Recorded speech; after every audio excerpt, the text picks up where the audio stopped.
ஆக்சுவலா அவங்க நியூமராலஜி படி பார்த்துதான் இன்றைய நாளை வந்து அவங்க வந்து செலக்ட் பண்ணியிருக்காங்க. ஏன்னா அவர் நம்பர் 2 அப்படிங்கிறது அவருடைய ஜாதகத்துல எப்போதுமே ரொம்ப ரொம்ப வலிமையா இருக்கும். அவருடைய பிறந்த தேதி வந்து 22. அப்ப இன்றைய நாள் எடுத்துக்கிட்டீங்க அப்படின்னா 2/2/2024. அதனாலதான் இன்றைய நாள் அவங்க வந்து செலக்ட் பண்ணியிருக்காங்க. ஜனனகால அவர் பிறந்த ஜாதகத்துல கும்ப ராசியில குரு இருக்கார். அப்போ அந்த கும்ப ராசியில இப்ப பிரசண்டா வந்து கோச்சார ரீதியா சனி டிராவல் பண்ணும்போது இன்னும் அதிகமான ஒரு ஒரு ஒரு ஒரு ஒரு அவமானங்கள் அது மாதிரி எல்லாம் ரொம்ப சந்திக்க வேண்டி இருக்கும். கடினமா தான் இருக்கும். ரொம்ப ரொம்ப கடினமா இருக்கும். அது எப்படி அவர் தாண்டி வரப்போறாரு அப்படிங்கிறது இறைவனுடைய கையில தான் இருக்குது.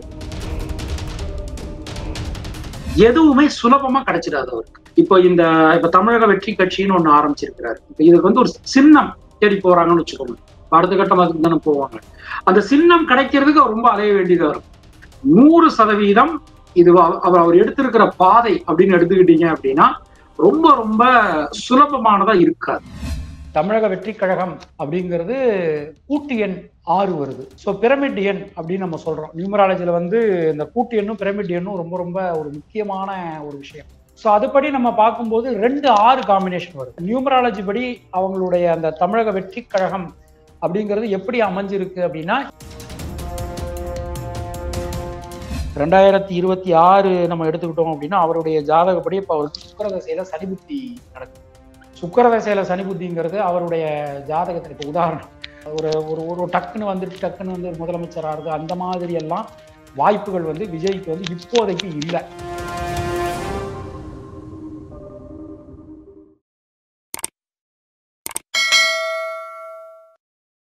சார் வணக்கம் சார். வணக்கம். எப்படி இருக்கீங்க? ரொம்ப சிறப்பா இருக்கேன். நீங்க எப்படி இருக்கீங்க? சூப்பரா இருக்கேன் சார். இன்னைக்கு டாக் ஆஃப் த மீடியா என்னன்னு பாத்தீங்கன்னா விஜய் அவர்கள் வந்து கட்சி ஆரம்பிச்சிருக்காங்க. ஸோ கட்சியோட பேர் வந்து பாத்தீங்கன்னா தமிழக வெற்றி கழகம். ஸோ எப்படி பாக்குறீங்க இன்னைக்கு நாள் எப்படி இருக்கு? இந்த நாள்ல வந்து இந்த கட்சி பேரை வந்து வச்சிருக்காங்க, எப்படி பாக்குறீங்க சார்? இன்றைய நாள் வந்து நடிகர் விஜய் அவர்களுக்கு நமது வாழ்த்துக்களை நாம தெரிவிச்சுக்கலாம். இன்றைய நாள் அவருக்கு வாழ்க்கையில ஒரு மறக்க முடியாத ஒரு நாள். நிறைய பேர் வந்து இன்னைக்கு அஷ்டமியா இருக்கு, எப்படி அவர் வந்து கட்சியை ஆரம்பிச்சிருக்காரு அப்படின்லாம் சொல்லியிருக்காங்க. ஆக்சுவலா அவங்க நியூமராலஜி படி பார்த்துதான் இன்றைய நாளை வந்து அவங்க வந்து செலக்ட் பண்ணியிருக்காங்க. ஏன்னா அவர் விஜய் பிறந்தது கடகராசி. இன்னைக்கு நியூமராலஜி நம்பர் எடுத்துக்கிட்டீங்கன்னா இன்னைக்கு 2. ஸோ 2/2/2024. ஸோ அதனுடைய கூட்டுத்தொகை அப்படின்னு சொல்லி நாம வந்து பார்க்கும்போது 2-3 அந்த காம்பினேஷன்ல வருது. ஸோ அவர் வந்து அந்த 2ஆம் நம்பர் இன்னைக்கு இருக்கிறதுனால அவர் கடகராசியா இருக்கிறதுனால, இன்னொன்று அவருடைய ஜாதகத்துல சந்திரன் ரொம்ப பலம். ஏன்னா கடகராசியில சந்திரன் ஆட்சியா இருப்பார். அதனால இன்றைய நாள் அவங்க வந்து செலக்ட் பண்ணியிருக்காங்க. சார் அதாவது நீங்க சொன்ன மாதிரிதான் இன்னைக்கு நாள் வந்து அஷ்டமி, இந்த நாள்ல வந்து கட்சி வந்து ஆரம்பிச்சிருக்காங்க. இதனால ஏதாவது பாதிப்பு ஏற்படுமா அப்படின்னு சொல்லி நிறைய பேர் வந்து கேட்டிருக்காங்க சார். இப்போ இல்ல அவருடைய ஜாதகமே நம்ம பார்க்கும்போது இப்ப அவர் ஒரு விஷயம் வந்து ஒரு தெளிவா சொல்லியிருக்காரு பாருங்க. 2026 தேர்தல் தான் என்னுடைய டார்கெட் அப்படின்னு அவர் வந்து தெளிவா முடிவு எடுத்துட்டாரு. ஏன்னா இப்ப நீங்க கடகராசி அப்படின்னு எடுத்துக்கிட்ட நம்மளுடைய சேனல்லே நம்ம பலன்கள் சொல்லும் போது சொல்லியிருந்தோம், கடகராசிக்கு அஷ்டமத்து சனி நடக்க போகுது. அதனால புதிய முயற்சிகள்ல ஈடுபடும் போது இல்ல புதிய விஷயங்களை ஆரம்பிக்கும் போது கொஞ்சம் தவிர்ப்பது நல்லது அப்படின்னு நம்ம ஏற்கனவே நாம சொல்லியிருந்தோம். நீங்க கரெக்டா பாருங்க. அதாவது 2026 தேர்தலில் போட்டியிடணும் அப்படின்னா அப்ப இப்போல இருந்தே வேலையை ஸ்டார்ட் பண்ணாதான் அது வந்து சரியா வரும். இப்போ உதாரணமா 2026 மே மாசம் தேர்தல் வருது அப்படின்னா நம்ம பிராக்டிக்கலா பேசுவோம். அப்பார்ட் ஃப்ரம் அஸ்ட்ராலஜி ஜனவரி மாசம் ஆரம்பிச்சு நம்ம வந்து அது நடக்காது. பட் இன்றைய நாள் அவங்க வந்து செலக்ட் பண்ணிருக்கிறது என்ன அப்படின்னு பாத்தீங்கன்னா, அவருக்கு வந்து எப்போதுமே 2ஆம் எண் அந்த நம்பர் 2 அப்படிங்கிறது அவருடைய ஜாதகத்துல எப்போதுமே ரொம்ப ரொம்ப வலிமையா இருக்கும். நீங்க பாத்தீங்கன்னா அவருடைய பிறந்த தேதி வந்து 22. அப்ப இன்றைய நாள் எடுத்துக்கிட்டீங்க அப்படின்னா 2/2/2024. அதனாலதான் இன்றைய நாள் அவங்க வந்து செலக்ட் பண்ணியிருக்காங்க. இன்னொன்னு இந்த அஷ்டமி அப்படிங்கிறது வந்து நமக்கு ரொம்ப லேட்டா தான் நமக்கு ஆரம்பிச்சிருக்கு. காலையில நமக்கு சப்தமி தான் இருந்தது. அதனால அவங்க அதை கிளியரா அவங்க எக்ஸாமின் பண்ணி நிறைய அஸ்ட்ராலஜிஸ்ட் எல்லாம் கன்சல்ட் பண்ணி தான் அவங்க வந்து இன்றைய நாளை வந்து செலக்ட் பண்ணியிருக்காங்க. இப்ப இந்த 2 வருடங்கள் இப்ப இன்றைய நாளை வச்சுக்கிட்டு நாம இந்த பார்க்கும்போது என்ன அப்படின்னா இந்த 2 வருடங்கள் வந்து ரொம்ப ரொம்ப போராட்டமா அவருக்கு அமைஞ்சிருக்கும். சார் அவரோட பயண காலம் இதுக்கப்புறம் எப்படி இருக்கும் சார்? 2026 வரைக்கும் அந்த 24ல இருந்து 26 வரைக்கும் அந்த ஒரு பயண காலம் எப்படி இருக்கும் சார்? இப்போ டிராவல் பண்ணி போறது ரொம்ப கடினமா இருக்கும். அதாவது மலர் பாதைகளா இருக்காது, முட்பாதைகளா தான் இருக்கும். ஏன்னா ஜோதிட ரீதியா நாம வந்து பார்க்கும்போது அவருக்கு இப்ப நடந்துட்டு இருக்கிற காலகட்டம் வந்து கொஞ்சம் கடினமான காலகட்டம். நிறைய அவமானங்கள், நிறைய பிரச்சனைகள் இதெல்லாம் தாண்டி வரணும். அதாவது ஒரு ஒரு ஒரு அடிப்படையில விஜய் அப்படிங்கிறவர் யாரு அப்படின்னா, ஜாதக ரீதியா நம்ம பார்க்கும்போது ஒரு மென்மையான மனிதர். அதாவது சின்ன விஷயங்கள், சின்ன அவமானங்களை கூட அவரால் வந்து தாங்கிக்க முடியாது. இப்போ இப்படிப்பட்ட ஒரு மனிதர் இந்த மாதிரியான ஒரு ஒரு ஒரு அபரிமிதமான ஒரு முடிவு ஒண்ணு எடுத்திருக்கிறாரு. அப்ப இந்த முடிவை அவர் எப்படி பார்க்க போறாரு அல்லது வந்து எப்படி இதை சமாளிக்க போறாருங்கிறத நம்ம இனிமேதான் பார்க்கணும். ஏன்னா கடினமா தான் இருக்கும், ரொம்ப ரொம்ப கடினமா இருக்கும். அது அது எப்படி அவர் தாண்டி வரப்போறாரு அப்படிங்கிறது இறைவனுடைய கையில தான் இருக்குது. ஏன்னா நம்ம இன்னொரு நாடின்னு ஒரு ஒரு ஒரு சப்ஜெக்ட் இருக்கு அப்போ அஸ்ட்ராலஜில. அந்த நாடிப்படி பார்க்கும்போது அவருடைய ஜாதகத்துல ஜனனகால அவர் பிறந்த ஜாதகத்துல கும்ப ராசியில குரு இருக்கார். அப்போ அந்த கும்ப ராசியில இப்ப பிரசண்டா வந்து கோச்சார ரீதியா சனி டிராவல் பண்ணும்போது இன்னும் அதிகமான ஒரு ஒரு ஒரு ஒரு ஒரு அவமானங்கள் அது மாதிரி எல்லாம் ரொம்ப சந்திக்க வேண்டி இருக்கும். எதுவுமே சுலபமா கிடைச்சிடாது அவருக்கு. இப்ப ஒரு ஒரு சின்ன எக்ஸாம்பிள் சொல்றேன் பாருங்க. இப்ப தமிழக வெற்றி கட்சின்னு ஒண்ணு ஆரம்பிச்சிருக்கிறாரு. இப்ப இதுக்கு வந்து ஒரு சின்னம் தேடி போறாங்கன்னு வச்சுக்கோங்க. அடுத்த கட்டம் அதுக்கு தானே போவாங்க. அந்த சின்னம் கிடைக்கிறதுக்கு அவர் ரொம்ப அலைய வேண்டியதா இருக்கும். அது இது இது வந்து ஒரு சின்ன உதாரணம். இது மட்டும் இல்லாம அவருக்கு வந்து நிறைய பிரச்சனைகள் இருக்கும். இப்ப உதாரணமா இப்ப ஒரு ஒரு ஒரு ஒரு ஒரு ஒரு அசம்பிள் பண்ணி சொல்றோம், ஒரு அசம்ஷன்ல சொல்றோம்னு வச்சுக்கோங்களேன். எப்படி அசியூம் பண்றோம் அப்படின்னா, மற்ற கட்சிகளால் இப்போ ஒரு ஆளுங்கட்சியோ இல்ல எதிர்கட்சியோ இது மாதிரியான கட்சிகளை தொந்தரவு வரலாமா, இவங்க பேசுவாங்களா அப்படிங்கிறத தாண்டி அவர் வந்து அவருடைய கட்சியினுடைய நிர்வாகிகளை நிர்ணயம் பண்றதுலயே அப்பாயிண்ட் பண்றதுலயே நிறைய போராட்டங்களை அடுத்த ஒரு 2 வருஷத்துல சந்திக்க வேண்டியது.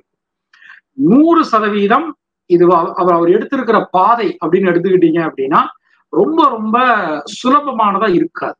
ஏன்னா நீங்க இப்ப மற்ற நடிகை இப்ப உதாரணமா இப்ப நீங்க விஜயகாந்தோ அல்லது வந்து நீங்க கமலஹாசனோ சிரஞ்சீவியோ இல்ல என்டிஆரோ எம்ஜிஆரோ இவங்கெல்லாம் கட்சி ஆரம்பிக்கும் போது இருந்த ஒரு ஒரு ஒரு விஷயத்தை விட இப்ப இவருடைய ஒரு செயல்பாடுகள் அப்படிங்கிறது வந்து ரொம்ப ரொம்ப கடினமானதாகவும் ரொம்ப போராட்டம் உள்ளதாகவும் தான் இருக்கும். சார். அதாவது அதே மாதிரி ஒரு கட்சி பெயர் தமிழக வெற்றி கழகம். சோ இந்த பேர் எப்படி சார் பாக்குறீங்க? இதுல இந்த நியூமராலஜி இந்த ஆஸ்ட்ராலஜி எல்லாம் வச்சு பார்க்கும்போது இந்த நேம் எந்த அளவுக்கு அவருக்கு வந்து வெற்றியை தரும் சார்? இப்போ இல்ல இப்போ அவர் அந்த பேர் வச்சிருக்கிறது வந்து 100% நியூமராலஜி பார்த்து தான் வச்சிருக்காங்க. அதுல வந்து எந்த விதமான சந்தேகமும் நமக்கு கிடையாது. இதுல என்னன்னு சொல்லி பார்த்தோம்னா, அந்த தமிழக வெற்றி கழகம் அப்படிங்கிறது கூட்டு எண் 6 வருது. ஸோ பிரமிட் எண் அப்படின்னு நம்ம சொல்றோம். நியூமராலஜில வந்து இந்த கூட்டு எண்ணும் பிரமிட் எண்ணும் ரொம்ப ரொம்ப ஒரு முக்கியமான ஒரு விஷயம். ஸோ அதுபடி நம்ம பார்க்கும்போது 2-6 காம்பினேஷன் வருது. அவருடைய ஜாதகத்துல ஒரு 3 கிரகங்கள் ரொம்ப ரொம்ப வலிமை. ஒன்று வந்து சூரியன் ரொம்ப ரொம்ப வலிமை, அடுத்தது செவ்வாய் வலிமை, அதுக்கு அடுத்ததுல வந்து பார்த்தோம்னா சந்திரனும் சுக்கிரனும் வலிமை. நவகிரகங்கள்ல பெண் கிரகங்கள் அப்படின்னு நம்ம எடுத்துக்கிட்டோம் அப்படின்னா சந்திரனையும் சுக்கிரனையும் நாம ஜோதிடத்துல சொல்றோம். அப்ப இவர்களுடைய எண் எதுன்னு சொல்லி பார்த்தோம். இப்ப சந்திரனுக்கு எண் 2, சுக்கிரனுக்குரிய எண் 6. அப்ப இத மாதிரி நம்ம எடுக்கும்போது நியூமராலஜி படி அவங்களுடைய அந்த தமிழக வெற்றி கழகம் அப்படிங்கிறது எப்படி அமைஞ்சிருக்கு அப்படின்னா 2-6 காம்பினேஷன்ல அமைஞ்சிருக்கு. 2-6 காம்பினேஷன் சொல்லுவாங்க, சில பேர் 6-2 காம்பினேஷன் அப்படின்னு சொல்லுவாங்க. இப்ப இதுல என்ன அப்படின்னா, இது பெண்களை ஈர்க்கக்கூடிய ஒரு எண். அந்த 2-6 அப்படிங்கிறது பெண்களை ஈர்க்கக்கூடிய ஒரு எண். நிச்சயமா மற்றவர்களை விட இப்போ உதாரணமா இப்போ நம்ம ஒரு நடிகர்கள் கட்சி ஆரம்பிக்கிறது அப்படின்னு சொல்லி பார்த்தோம்னா நிறைய நடிகர்கள் ஆரம்பிச்சிருக்காங்க. என்டிஆர், அப்புறம் எம்ஜிஆர், அப்புறம் சிரஞ்சீவி, அப்புறம் விஜயகாந்த், இவங்கெல்லாம் ஆரம்பிச்சிருக்காங்க. பட் இவங்க எல்லாரையும் விட கொஞ்சம் சீக்கிரமாவே பெண்களை ஈர்க்கக்கூடிய ஒரு விஷயங்கள் இந்த பெயர்ல அமைஞ்சிருக்கு. அதே மாதிரி விஜய் அவர்கள் வந்து அவர் வந்து கிறிஸ்டியன் அப்படின்றது நம்ம எல்லாருக்குமே தெரியும். அவர் இந்த நியூமராலஜி எல்லாம் பாப்பாரா சார்? இப்போ நீங்க சொன்ன நியூமராலஜியா இருக்கட்டும், இந்த ஜாதகமா இருக்கட்டும், இன்னைக்கு நாள் நல்ல நாளா இல்ல அப்படின்றதெல்லாம் அவர் பாப்பாரா சார்? இப்போ அதை பார்த்து அதை வச்சிருப்பான்னு நினைக்கிறீங்களா நீங்க இப்போ? இல்ல, அதை நான் உறுதியா நம்புறேன். கண்டிப்பா ஜோதிடர்களுடைய ஆலோசனையை அவங்க வந்து கண்டிப்பா கேட்டிருப்பாங்க, உறுதியா கேட்டிருப்பாங்க. இப்ப அவருக்கு நம்பிக்கை இல்லாம இருக்கலாம், ஆனா அவர் கூட இருப்பாங்கல்ல. இப்போ ஒரு கட்சின்னு வரும்போது இன்னைக்கு தமிழ்நாட்டுல வெளிப்படையா சில விஷயங்களை சில பேர் செய்ய மாட்டாங்கிறாங்க. ஏன்னா அவங்களுடைய விஷயங்கள் வந்து பாதிக்கப்படும் அப்படின்னு அவங்க வந்து நினைக்கிறாங்க. பட் பாத்தீங்கன்னா அவங்களுக்கு அதுல நம்பிக்கை இல்லாட்டாலும் கூட நிச்சயமா அவங்க கூட இருக்கிறவங்களுக்கு நிச்சயமா நம்பிக்கை இருக்கும். இப்போ ஒரு ஒரு எடுத்துக்காட்டுக்கே இப்ப நம்ம எடுத்துக்கலாம். இப்ப நம்முடைய முதலமைச்சர் தளபதி மு.க.ஸ்டாலின் அவர்களுக்கு கடவுள் நம்பிக்கை இல்லை.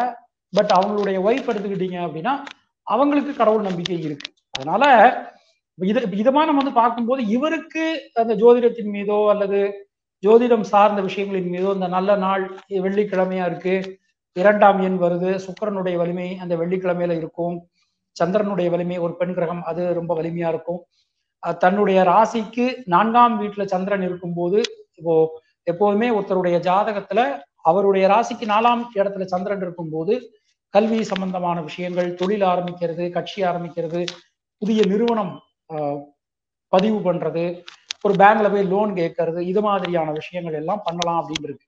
அப்போ எல்லாமே கரெக்டா பாத்தீங்கன்னா அந்த ஜோதிடம் சம்பந்தமான விஷயங்கள்ல தான் அவங்க வந்து எடுத்திருக்காங்க.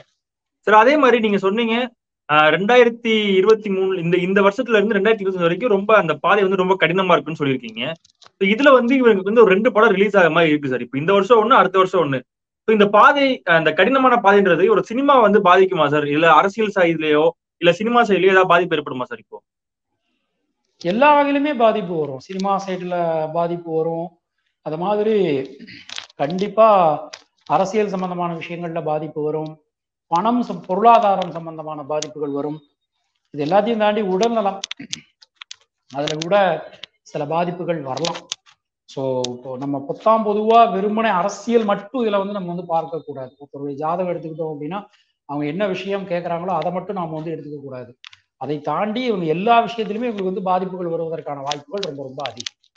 சார் அதே மாதிரி நம்ம ஜாதகமா இருக்கட்டும், நம்ம லைஃப் எதுல இருந்தாலும் ஒருத்தர் வந்து ஹை லெவல்ல போனார்னா இன்னொருத்தரோட லெவல் வந்து கொஞ்சம் குறையும். அப்படி இருக்கும்போது விஜய் அவர்கள் அரசியலுக்கு வந்து ஒரு லெவலுக்கு போறாரு அப்படின்னா வேற எந்த அரசியல்வாதியோட அந்த ஒரு தரம் வந்து இறங்குறதுக்கான வாய்ப்பு இருக்கு சார்? அவங்களோட வெற்றியோட அளவு வந்து குறையறதுக்கு வாய்ப்பு இருக்கு சார் இப்போ? ஐயா, இப்போ வந்து நான் வந்து இப்போ உங்களுக்கு இளம் தலைவர், இப்போ ஒரு ஒரு விஜய் எடுத்துக்கிட்டீங்க அப்படின்னா அவர் வந்து ஒரு இளம் தலைவர், சரிங்களா? இப்போதைக்கு நாம வந்து அரசியல் சம்பந்தமான விஷயங்கள்ல இளம் தலைவர் அப்படின்னு நம்ம எடுத்துக்கிட்டோம் அப்படின்னா திமுகல வந்து அண்ணன் உதயநிதி ஸ்டாலின் இருக்கிறாரு, அப்புறம் பிஜேபியில அண்ணன் அண்ணாமலை இருக்கிறாரு, அப்புறம் சீமான் அண்ணன் இருக்கிறாரு. இப்ப இவங்கெல்லாம் வந்து ஓரளவு இளம் தலைவர், சரிங்களா? அத மாதிரி இப்ப நீங்க பாமக எடுத்துக்கிட்டீங்க அப்படின்னா அண்ணன் அன்புமணி அண்ணன் இருக்கிறாரு, திருமா அண்ணன் இருக்கிறாரு, விடுதலை சிறுத்தைகள் திருமா அண்ணன் இருக்கிறாரு. ஆக்சுவலா இந்த டேமேஜ் அப்படிங்கிறது வந்து பாத்தீங்க அப்படின்னா மேக்சிமம் எல்லாருக்குமே இருக்கிற மாதிரி தாங்க இருக்குது. இதுல இந்த இப்ப நான் சொன்ன தலைவர்களுடைய நட்சத்திரங்கள் ராசி அதை எடுத்துக்கிட்டீங்க அப்படின்னா விஜய் அதுல எதுல வெற்றி பெறாரு அப்படின்னா சரராசியில அவர் வந்து பிறந்திருக்காரு. கடகராசிங்கிறது சரராசி. அப்ப சரராசியில அவர் பிறக்கும் போது, அதாவதுங்க 4 சரராசி இருக்கு, மேஷம், கடகம், துலாம், மகரம். இந்த சரராசியில பிறந்தவாளுக்கு என்ன ஒரு யோகம் அப்படின்னா இவாளுக்கு ஒரு ஒரு ஒரு ஒரு பெரிய செல்ஃப் கான்பிடன்ஸ் வந்து ரொம்ப ரொம்ப ஜாஸ்தியா இருக்கும். அதாவது கொஞ்சம் இறங்கு முகத்தை சில விஷயங்களை சந்திச்சாலும் மறுபடியும் ஏறிடுவாங்க. இந்த மேஷம், கடகம், துலாம், மகரம் இவங்களுக்கு தோல்விகளை வந்து இவங்க வந்து ரொம்ப ஒரு பெருசா எடுத்துக்க மாட்டாங்க. ஆனா இப்ப நம்ம வெறுமனே நம்ம ராசியை மட்டும் பார்க்க கூடாது, மற்ற கிரகங்களையும் நம்ம கணக்கில் எடுத்துக்கணும். அப்படி பார்க்கும்போது விஜய் மேக்சிமம் இப்ப நான் சொன்ன தலைவர்களுடைய எல்லாருடைய விஷயங்களிலுமே அது ஒரு ஓட்டைய போட்டுருவார். சார் இறுதியா ஒரே ஒரு கேள்வி சார்.